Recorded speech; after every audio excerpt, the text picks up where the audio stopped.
ওসমান হাদি, উনি জানতেন উনাকে মেরে ফেলা হতে পারে।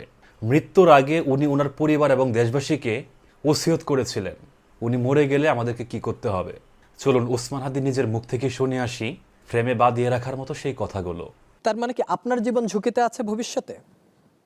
এমনিতে হলো যে অনেকে যে ধরেন আছে না যে একটু মানুষের সিম্প্যাথি নেওয়ার জন্য বলা, তো এই জন্য ধরেন আপনি যদি আমার একদিন ইনবক্স দেখেন শুধু আমার পেজের, জাস্ট যে কোনো সুস্থ মানুষের জন্য 2-3 মিনিটের বেশি দেখা কঠিন।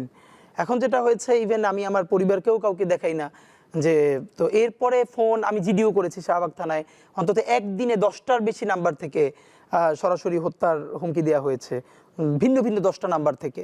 সেই 10টা নাম্বার সহ শাহবাগ থানায় জিডি করেছি, এরপর থেকে আর এর কোনো ইমপ্রুভমেন্ট পাই নাই। তো এটা আপনারা আবার অনেকে মিডিয়া বলবে যে তাহলে আপনি জিডি করেন নাই কেন, এই জন্য করে রাখা।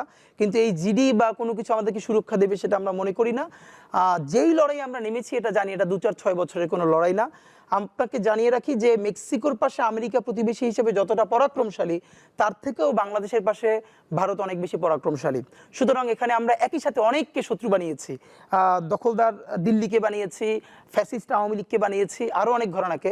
সুতরাং আমাদের এই লড়াইটা শুধু 2-4-5 বছরের, এটা খুবই ভুল। আমাদের লড়াইটা চলবে, এবং এজন্য আমি বলেছি আজকে যদি আমাকে হত্যা করা হয়, যে কোনো মুহূর্তে করা হতে পারে। আমি আমার বন্ধুদেরকে ইনকিলাব কালচারাল সেন্টারে সেদিনকে আমরা সবাই বসে বলেছি যে আল্লাহ যদি আমাকে আগে নিয়ে যায় তারপর তোমাদের করণীয় কি। আমি আমার পরিবার এবং আমার ভাই বন্ধুদেরকে ডেকে বলেছি যে আল্লাহ আমাকে নিয়ে গেলে করণীয় কি হবে। বরং আমি আমার পরিবারকে বলেছি যে আমার সন্তানের এখন বয়স 7 মাস, আল্লাহ আমাকে নিয়ে গেলে ওকে যেন ওভাবে প্রস্তুত করা হয় যে এই দখলদারিত্বের বিরুদ্ধে লড়তে হবে। আল্লাহ ওকে যদি বড় করে ওর সন্তানও দখলদারিত্বের বিরুদ্ধে লড়বে, এই স্পিরিট যেন ওকে দেওয়া হয়, এটা আমি আমার পরিবারকে বলেছি। সুতরাং ভবিষ্যতের বাংলাদেশের যে দখলদারিত্বের বিরুদ্ধে লড়াই, এটা তীব্রতর হবে। আমাদের গণ অভ্যুত্থানের পরে বিপ্লব হওয়ার কথা ছিল, হয় নাই, ছাইচাপা আগুন হয়ে আছে। সুতরাং আমরা যদি সেই আগুনের মধ্য দিয়ে নতুন ইনসাফের রাষ্ট্র তৈরি করতে না পারি, তাহলে দুটো কাজ হবে। ওই আগুন আমাদেরকে পুড়িয়ে দিবে, মানে বাংলাদেশ, এই জমিন, এখানকার স্বাধীনতা, সার্বভৌমত্ব সবকিছু পুড়িয়ে দিবে। সিপাহী বিপ্লবের পর আমাদেরকে যেরকম ধ্বংস করে ফেলা হয়েছিল, হয়তো সেই পরিণতি হবে। আর সেটা না হলে যদি আমরা রুখে দাঁড়াতে পারি, তাহলে আমাদের বিজয় হবে। সুতরাং আমরা লড়াইয়ের মধ্যেই আছি। আর একটা মজার ব্যাপার হলো যে আমি যখন ইনসাফের লড়াই করি, তখন তো সেখানে পরাজয়ের কিছু নাই। আমি বেঁচে থাকলে আমি গাজী হিসেবে লড়বো, আমি মরে গেলে শহীদ হয়ে আল্লাহর কাছে চলে যাব, এই লড়াইটাই। সুতরাং ইনকিলাব মঞ্চ 2-3টে কথা 1000বার বলেছে, এর একটা আমরা বলি যে আসলে জিতই জীবন নাই, লড়াইটাই জীবন।